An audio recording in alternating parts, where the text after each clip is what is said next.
രണ്ടുപേർക്കും നമസ്കാരം. നമസ്കാരം. ഇസ്രായേൽ പ്രധാനമന്ത്രി ബെഞ്ചമിൻ നെതന്യാഹു കഴിഞ്ഞ ദിവസം അദ്ദേഹത്തിൻ്റെ ഔദ്യോഗിക വസതിയിൽ ഇന്ത്യയുടെ അംബാസഡർ JP സിംഗിനെയുമായിട്ട് വിളിച്ചു വരുത്തി കൂടിക്കാഴ്ച നടത്തുന്നു. ഇന്ത്യയുമായിട്ടുള്ള കാലങ്ങളായിട്ടുള്ള നയതന്ത്ര വ്യാപാര ബന്ധത്തെക്കുറിച്ച് അവർ തമ്മിൽ സംഭാഷണം നടത്തുന്നു. ഒപ്പം ഒരു വാക്കും കൂടി പറയുന്നുണ്ട്, I would like to visit India soon. ഞാൻ ഇന്ത്യയിൽ എത്രയും വേഗം വരാൻ ആഗ്രഹിക്കുന്നു, മോദിയുമായിട്ട് കൂടിക്കാഴ്ച നടത്താൻ ആഗ്രഹിക്കുന്നു എന്ന് പറയുന്നു. പുതിയ രാഷ്ട്രീയ സാഹചര്യം നമുക്കറിയാമല്ലോ. ഇന്ത്യ അമേരിക്ക വ്യാപാര യുദ്ധം നടക്കുന്നു. ഇസ്രയേൽ പലസ്തീൻ സംഘർഷം രൂക്ഷമാണ്. അത് പരിഹരിക്കപ്പെടണമെന്ന് ലോകരാജ്യങ്ങൾ ഇടപെടുന്ന ഒരു സമയം കൂടിയാണ്. ഇപ്പോഴാണ് ബെഞ്ചമിൻ നെതന്യാഹു ആ തിരക്കുകളൊക്കെ മാറ്റിവെച്ചുകൊണ്ട് ഇന്ത്യയിൽ വരാൻ ആഗ്രഹിക്കുന്നത്. എന്താണ് അതിൻ്റെ ഒരു രാഷ്ട്രീയം നമ്മൾ വിലയിരുത്തേണ്ടത്? ഈ വരവ് കൃത്യമായി നമ്മൾ സൂക്ഷിക്കണം. കാരണം ഇപ്പോൾ കഴിഞ്ഞ ചർച്ചയിലൊക്കെ മാഷി പറഞ്ഞതുപോലെ ഇസ്രായേലിനെ അമേരിക്കയെ പരോക്ഷമായി തള്ളിപ്പറയാത്ത, എന്നാൽ അമേരിക്കയെ പരോക്ഷമായി തന്നെ തള്ളിപ്പറയുന്ന ഇന്ത്യയെ കാണാൻ ഇസ്രായേൽ വരുന്നു എന്ന് പറയുന്നത് വളരെ എന്താ പറയുക, നമ്മളത് കൂടുതൽ ചർച്ചയുടെ തലങ്ങളിലേക്ക് പോകേണ്ട ഒരു കാര്യം തന്നെയാണ്. പ്രത്യേകിച്ച് ഇസ്രായേലും ഇന്ത്യയും സ്വീകരിക്കുന്ന ഒരു നിലപാട് എന്താണെന്ന് നമുക്കറിയാം. ഇന്ത്യയെ സംബന്ധിച്ചിടത്തോളം ഇന്ത്യ എപ്പോഴും ഈ സമാധാനം മാത്രം ആഗ്രഹിക്കുന്ന ഒരു രാജ്യമാണ്. യുദ്ധത്തെ ഒരിക്കലും പ്രോത്സാഹിപ്പിക്കാത്ത, യുദ്ധം ഒന്നിനും ഒരു പരിഹാരം ആണ് എന്ന് പറയാത്ത ഒരു രാജ്യമാണ് ഇന്ത്യ എന്ന് പറയുന്നത്. ആ ഇന്ത്യയെ കാണാൻ ഈ തീരുവ പ്രശ്നത്തിനിടയ്ക്ക് ഇസ്രായേലിനെ എപ്പോഴും സഹായിക്കുന്ന അമേരിക്കയെ കൂടി പരസ്യമായി തള്ളിപ്പറയാതെ അത്തരത്തിൽ അമേരിക്കയോടൊപ്പം അല്ല ഞങ്ങൾ എന്ന് പറഞ്ഞുകൊണ്ട് ഒരു നിലപാട് മനസ്സുകൊണ്ട് സ്വീകരിച്ചുകൊണ്ട് ഇന്ത്യയെ കാണാൻ വരുമ്പോൾ അത് നെതന്യാഹുവിന്റെ ആ വരവിനെയും ഈ തീരുവ വർദ്ധിപ്പിച്ചപ്പോൾ ഓടിപ്പിടിച്ച് വരാൻ കാണിക്കുന്ന ഈ ഒരു മനസ്സിനെയും അത് നമ്മൾ കാണാതെ പോകാൻ പാടില്ല, അല്ലേ മാഷേ? തീർച്ചയായിട്ടും അതിന് വലിയ രാഷ്ട്രീയ പ്രാധാന്യമുണ്ട്. കൂട്ടത്തിൽ ഒരു പ്രധാനപ്പെട്ട കാര്യം കൂടി ഈ സമയത്തിന് ഞാൻ കൽപ്പിക്കുന്നുണ്ട്. അതിന്റെ കാരണം പഴയ ഇസ്രായേൽ അല്ല ഇപ്പോഴത്തെ ഇസ്രായേൽ. പഴയ ഇസ്രായേല് ഈ ഒരു ഉപദ്വീപിന്റെ മധ്യത്തിലൂടെ ജോർഡാൻ നദി എന്നൊരു നദി ഒഴുകിപ്പോവുകയും അതിന്റെ കിഴക്ക് ഇസ്രായേൽ എന്ന രാജ്യവും പടിഞ്ഞാറ് ഇപ്പോഴും ലോകം അംഗീകരിച്ചിട്ടില്ലാത്ത പലസ്തീൻ എന്ന രാജ്യവുമായിരുന്നു. പുതിയ നെതന്യാഹു അവസാനത്തെ ഒരു ദൗത്യത്തിലാണ്. അദ്ദേഹത്തിന്റെ ഒരു മിഷൻ, ഫിനിഷ് ദ ജോബ് എന്നാണ് അവരതിന് വിളിക്കുന്നത്. അത് അവരുടെ രാഷ്ട്രപിതാവായിരുന്ന ബുറിയോൺ അല്ലേ, അദ്ദേഹത്തിൻ്റെതാണ് ആ വാക്ക്. ഫിനിഷ് ദ ജോബ് എന്താണ്?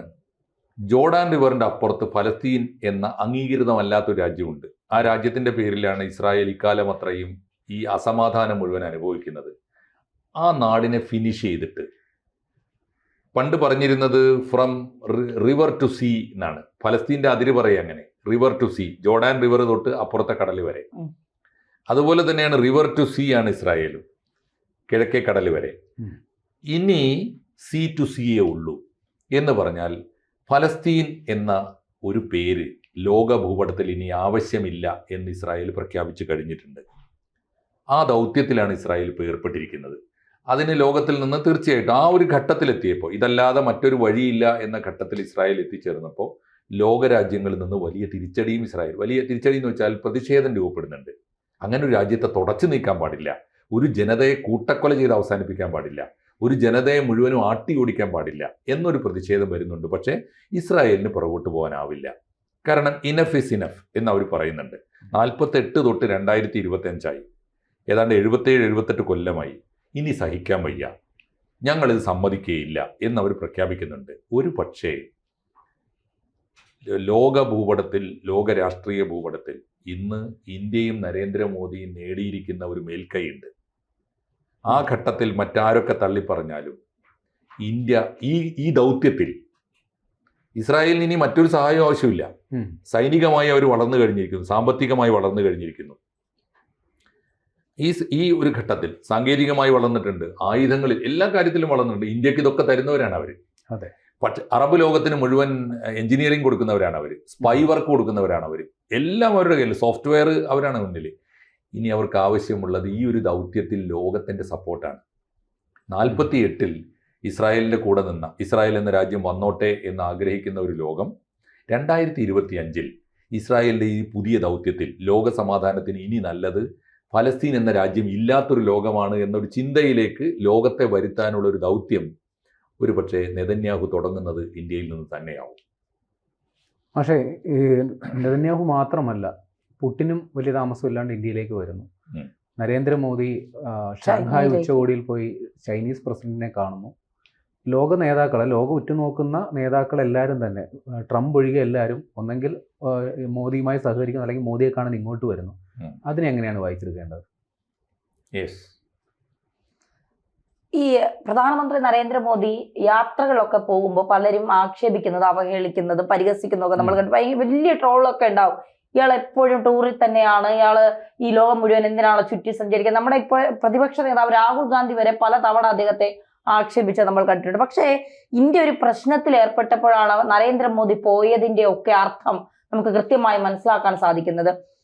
ഇപ്പോ പാകിസ്ഥാനുമായിട്ടുള്ള യുദ്ധമുണ്ടായ സമയത്തും കൃത്യമായി ഇന്ത്യയോടൊപ്പം നിന്ന രാജ്യങ്ങൾ, അതുപോലെ തന്നെയാണ് ഇപ്പോൾ തീരുവയുടെ പ്രശ്നം വന്നപ്പോഴും ഇന്ത്യയോടൊപ്പം നിൽക്കുന്ന രാജ്യങ്ങൾ. അപ്പോൾ ഇത് വലിയ രീതിയിൽ ഇന്ത്യ നൽകിയ, അല്ലെങ്കിൽ ഇന്ത്യ ഓരോ രാജ്യങ്ങൾക്കും നൽകിയ സപ്പോർട്ടിന് തിരിച്ച് ഇന്ത്യക്ക് ഒരു പ്രശ്നം വന്നപ്പോൾ അതേ രീതിയിൽ അവർ സപ്പോർട്ട് ചെയ്യുന്നു എന്നുള്ളതാണ്. ഇപ്പോൾ ഇറ്റലി പ്രധാനമന്ത്രി ജോർജിയോ മെലാനി പറയുന്നു, US-ന്റെ സഹായം വേണ്ട, നമുക്ക് ഒരു ഇടനാഴി ഉണ്ടാക്കി നമ്മുടെ സാധനങ്ങൾ അതുവഴി കൊണ്ടുപോകാം, നിങ്ങൾ അതിനു വേണ്ടി കിടന്ന് പിന്നെ വിഷമിക്കേണ്ട കാര്യമില്ല, ഞങ്ങൾ നിങ്ങളെ സഹായിക്കാം. അറബ് രാജ്യങ്ങൾ ഉൾപ്പെടെ ഇറ്റലിയോടൊപ്പം നിന്നുകൊണ്ടാണ് ഇന്ത്യയോട് പറയുന്നത്, ഞങ്ങളുണ്ട്, ധൈര്യമായിരിക്കൂ, US-ന്റെ തീരുവയെക്കുറിച്ച് നിങ്ങൾ പ്രശ്നമേ ആക്കേണ്ട, നമുക്കൊരു സാമ്പത്തിക ഇടനാഴി ഉണ്ടാക്കി അതിലൂടെ സാധനങ്ങൾ കൊണ്ടുപോകാം. അപ്പൊ ഇങ്ങനെ രാജ്യങ്ങൾ മുഴുവൻ ഇന്ത്യക്കൊപ്പം നിൽക്കുന്നു.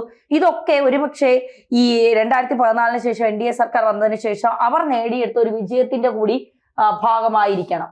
തീർച്ചയായിട്ടും നരേന്ദ്രമോദിയുടെ ലോകയാത്രകൾക്ക് അതിൻ്റെതായ ഫലം ഉണ്ടായിട്ടുണ്ട്. മാത്രമല്ല, ചെന്നിടത്തൊന്നും അദ്ദേഹം ഇന്ത്യൻനെസ് മറന്നുപോയിട്ടില്ല, ഇന്ത്യയുടെ ഒരു ദൗത്യം മറന്നുപോയിട്ടില്ല. എനിക്ക് ഏറ്റവും കൗതുകം തോന്നിയ കാര്യം, യുദ്ധഭൂമിയിൽ അദ്ദേഹം ചെന്നിട്ട് ഏതെങ്കിലും ഒരു രാജ്യത്തോട് ചേർന്ന് നിന്നിട്ട് നിങ്ങളാണ് ശരി എന്ന് പറഞ്ഞിട്ടില്ല. എവിടെയും മോദിയോട് രാഷ്ട്രീയമായ അഭിപ്രായ വ്യത്യാസമുള്ള ഇന്ത്യക്കാർക്ക് പോലും അത് സമ്മതിക്കാതിരിക്കാൻ കഴിയില്ല. ഇന്ന് വരെ റഷ്യയും യുക്രൈനും തമ്മിൽ യുദ്ധം നടക്കുന്നിടത്ത് ഞങ്ങൾ റഷ്യയുടെ കൂടെ ഉണ്ട് എന്ന് പറഞ്ഞിട്ടില്ല, യുക്രൈൻ്റെ കൂടെ ഉണ്ട് എന്ന് പറഞ്ഞിട്ടില്ല. നിങ്ങൾ യുദ്ധം നിർത്തണം, അതാണ് നല്ലത് എന്നാണ് പറഞ്ഞത്. പലസ്തീനോടും നിങ്ങൾ ഇസ്രായേലിനെ ഞങ്ങൾ പിന്തുണക്കാം, ഇസ്രായേൽ ഞങ്ങളെയും സഹായിക്കുന്നില്ല, അത് പരസ്പര സഹായത്തിലുള്ള ഒരു ഉടമ്പടിയാണ്. പലസ്തീനെ കൊണ്ടൊന്നും സഹായിക്കാനില്ല, അവർക്ക് അങ്ങോട്ട് വല്ലതും ജീവകാരുണ്യം ചെയ്യേണ്ട കാര്യം മാത്രമേ ഉള്ളൂ. പക്ഷേ യുദ്ധം അവസാനിപ്പിച്ചാൽ അതിനെന്താണ് മാർഗം എന്ന് ആലോചിക്കണം എന്നേ പറഞ്ഞുള്ളൂ. ഇദ്ദേഹം പോയിടത്തൊക്കെ അത് പറഞ്ഞിട്ടുണ്ട്. അതാണ് ഒരു പ്രധാനപ്പെട്ട കാര്യം. അതിൻ്റെ ഒരു അംഗീകാരം ഇന്ത്യക്ക് കിട്ടിയിട്ടുണ്ട്. വേറൊരു കാര്യം കൂടി ഈ പറഞ്ഞപ്പോൾ ധന്യ പറഞ്ഞതുമായിട്ട് ബന്ധപ്പെട്ട് ഓർക്കേണ്ട ഒരു കാര്യം, ലോകത്ത് എല്ലാ രാജ്യങ്ങളുടെയും, പ്രത്യേകിച്ച് വികസിത രാജ്യങ്ങൾ, ഈ സാമ്പത്തികമായും വ്യാവസായികമായും വ്യാപാരപരമായും മുന്നേറിയ രാജ്യങ്ങളുടെ ഏറ്റവും പ്രധാനപ്പെട്ട പ്രശ്നം പുതിയ ലോകത്ത് മാർക്കറ്റാണ്. നമ്മൾ അത്ഭുതകരമായൊരു കാര്യം, ഈ ട്രംപ് ഇങ്ങനെ നമ്മളെ കണ്ണുരുട്ടുമ്പോഴും എന്ത് പറഞ്ഞാൽ കണ്ണുരുട്ടുന്നത്, നിങ്ങളുടെ ഇന്ത്യൻ ഉൽപ്പന്നങ്ങൾക്ക് ഞാൻ തീരുവ കൂട്ടും 50% എന്നൊക്കെ പറഞ്ഞുകൊണ്ടാണല്ലോ. അതിൻ്റെ അർത്ഥം എന്താ? ഇന്ത്യൻ ഉൽപ്പന്നങ്ങളുടെ വിപണിയാണ് അമേരിക്ക എന്നാ.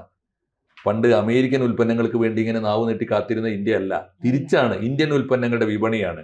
ആ വിപണി നഷ്ടപ്പെടുമ്പോൾ നമ്മൾ നേരിടുന്ന ക്രൈസിസിനെ എങ്ങനെ മറികടക്കുമെന്ന് മറ്റു പല ലോകരാജ്യങ്ങളിലും നമ്മൾ അന്വേഷിച്ചുകൊണ്ടിരിക്കുകയാണ്. ഇസ്രായേൽ ഇതേ പ്രതിസന്ധി നേരിടുന്നുണ്ട്. ഇസ്രായേൽ ഒന്നിൻ്റെയും വിപണിയല്ല, ഇസ്രായേലിൻ്റെ വിപണിയാണ് ലോകം മുഴുവൻ. ഇപ്പോൾ ഇന്ത്യ ഉൾപ്പെടെ ലോകരാജ്യങ്ങളിലൊക്കെ ഇസ്രായേൽ ഉൽപ്പന്നങ്ങളെ ബഹിഷ്കരിക്കണം എന്നൊക്കെ പറഞ്ഞുള്ള വലിയ, പ്രത്യേകിച്ച് ഇറാൻ സ്പോൺസേർഡ് വർക്കുകൾ നടക്കുന്നുണ്ട്. ഇന്ത്യയിലും കണ്ടില്ലേ, കുറേ ലിസ്റ്റ്, ക്വാളിറ്റിയുള്ള ഉൽപ്പന്നങ്ങൾ ലോകത്തിൽ ഏത് മാർക്കറ്റിൽ കിട്ടിയാലും ആളുകൾ വാങ്ങും. അത് ഇസ്രായേലിൻ്റെ ബ്രാൻഡ് ഉണ്ടോ നോക്കിയിട്ടല്ലല്ലോ. അപ്പോൾ ഇസ്രായേലിൻ്റെ ഉൽപ്പന്നങ്ങൾക്ക് ഇനിയുള്ള കാലത്ത് വേറൊരു കാര്യം കൂടി കൂട്ടത്തിൽ ഓർക്കേണ്ടത്, അമേരിക്കയെ പോലെ തന്നെ ഇസ്രായേലും ആഭ്യന്തരമായ പ്രശ്നങ്ങൾ നേരിടുന്നുണ്ട്. നെതന്യാഹുവിനെതിരെയുള്ള സമരങ്ങളും പ്രതിഷേധങ്ങളും ഉണ്ട്. ഒന്ന്, തീരാത്ത യുദ്ധം.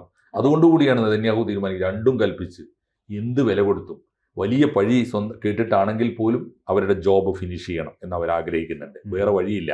ഒന്ന്. രണ്ടാമത്തെ കാര്യം, ഇവരുടെ സാമ്പത്തിക പ്രതിസന്ധിക്ക് പരിഹാരം ഇസ്രായേൽ ഉൽപ്പന്നങ്ങൾ വലിയ തോതിൽ മാർക്കറ്റ് തേടുകയാണ്.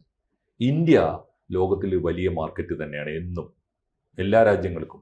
ഇന്ത്യയുടെ മാർക്കറ്റ് ലോകത്ത് എല്ലായിടത്തും ഉണ്ട്. ഇപ്പോൾ ഈ ഗ്ലോബലൈസേഷൻ വന്നപ്പോൾ ഉണ്ടായൊരു ഗുണം അതാണ്, നമുക്ക് കൊടുക്കാനും പറ്റി വാങ്ങാനും പറ്റി. എന്നുവെച്ചാൽ മതിൽ തുറന്നു വെച്ചു നമ്മൾ. അതുകൊണ്ട് നമുക്ക് മാർക്കറ്റ് തേടി നമ്മൾ ലോകരാജ്യങ്ങളോട് സഞ്ചരിക്കുമ്പോൾ തന്നെ അമേരിക്കൻ മാർക്കറ്റ് നഷ്ടപ്പെട്ടാൽ പോലും ബദൽ സംവിധാനം ആലോചിക്കുന്നത് പോലെ തന്നെ ഈ പ്രത്യേക ക്രൈസിസ് കാലത്ത് ഇസ്രായേൽ നേരിടുന്ന ഒരു പ്രധാനപ്പെട്ട പ്രശ്നം അവരുടെ മാർക്കറ്റാണ്. അതുകൂടി ഇസ്രായേലിൻ്റെ വ്യാപാര താല്പര്യം കൂടി തീർച്ചയായിട്ടും ഈ വരവിലുണ്ടാവാം.